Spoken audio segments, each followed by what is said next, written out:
அஸ்ஸலாமு அலைக்கும். கருப்பு உளுந்தை வச்சு ஒரு ஹெல்த்தியான வடை ரெசிபி பார்க்கலாமா? இப்போ 4 மணி நேரம் ஊற வச்சுருக்க கருப்பு உளுந்தை வாஷ் பண்ணி மிக்ஸி ஜாரில் சேர்த்துருக்கேன். இது கூட ஒரு துண்டு இஞ்சி, 2 பச்சை மிளகாய் சேர்த்து தண்ணி தெளித்து மையாக அரைச்சி எடுத்துகிட்டு வந்துடலாம்.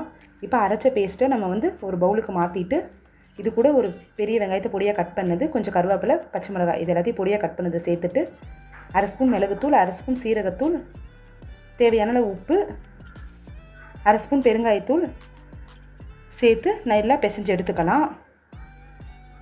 இப்போ நல்லா பிசைஞ்சு எடுத்தாச்சு. ஒரு 1/2 hour ரெஸ்ட்டு விட்டுட்டு இப்போ நம்ம வடை தட்டி பொரித்து எடுத்துடலாம்.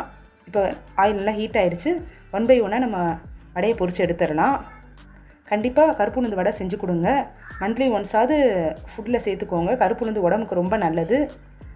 இப்போ பாருங்கள், 1 சைடு வெந்துருச்சு. இப்போ இன்னொரு சைடு நம்ம திருப்பி போட்டுடலாம். திருப்பி போட்டுட்டு ரெடி ஆயிடுச்சு.